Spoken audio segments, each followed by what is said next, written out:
when you look at the names that have outperformed so significantly year to date, whether it's an NVIDIA, whether it's an Arista, what's common between those names? It's the craze for Metaverse is taking over all of my investor conversations. So when you look at, Facebook is increasing their capital expenditures into next year by a whopping 70% to almost $34 billion at the high end. And to help put that in perspective, Facebook is going to spend more in CapEx than Intel, and roughly in line with Taiwan Semiconductor, the world's largest foundry manufacturer of semiconductor equipment, semiconductor chips. So it's just staggering. And those investments are focused in AI, artificial intelligence, and machine learning. So the likes of NVIDIA have benefited tremendously. And obviously they put up enormous numbers last night with their data center business growing mid 50% year on year, accelerating into the forward quarter.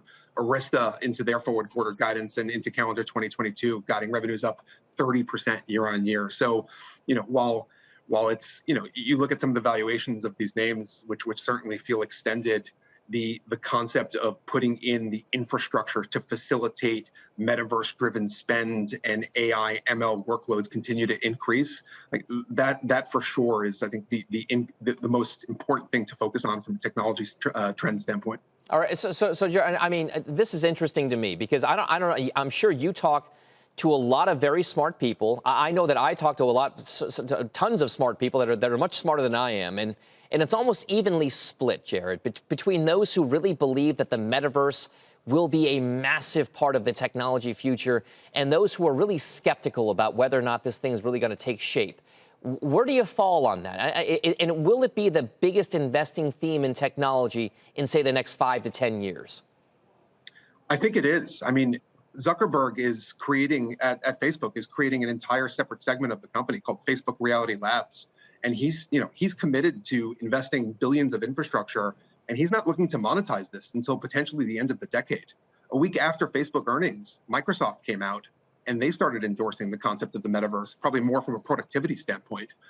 Just envision, everyone like Tom Cruise in Minority Report inside Microsoft Excel, whatever form that takes. But, you've got two of the largest tech titans within MFANG endorsing the concept of the metaverse, and they're spending billions in infrastructure to facilitate it. Obviously, Microsoft has Azure on the back end to go ahead and leverage their infrastructure. I think we're going to continue to see the same. I continue to have conversations with, how many metaverses will there be? It's unlikely that we're going to have one universal open metaverse that's interoperable across the board between Microsoft and Facebook. Like, does Apple enter the fray at some point? So yeah, I think it's very real. I think this is long-term in nature.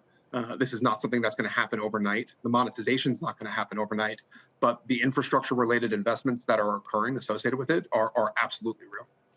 I would also like to kind of tilt a little bit away from the metaverse because we know what's going on there and that the upside momentum is there. I had mentioned some of the big payments providers and payments networks as being extreme underperformers over the course of 2021. There was a time when payments and fintech were front of mind for many tech investors. I think PayPal, I think Square, yet both of those have underperformed immensely.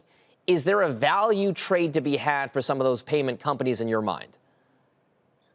Fintech has been one of the most difficult sectors, if not the most difficult subsector within TMT year to date.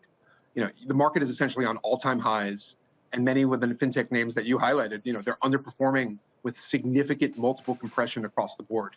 If you were to rewind 6 months ago and you were to tell me that we'd have mass vaccine distribution, we'd have therapeutics roll out, we'd have international travel start to accelerate, I'm in London right now. And to see that in the context of, Visa making new lows, GPN making new lows, where cross-border activity is a tremendous tailwind for Visa, it's not intuitive at all. So that goes to the question, what's actually pressuring these stocks?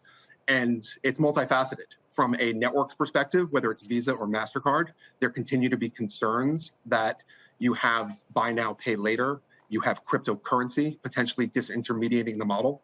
From a merchant acquirer standpoint, so whether it's GPN, FIS, or FISV, you have concern that some of these new rails, such as Square and Adyen, are disrupting the ecosystem.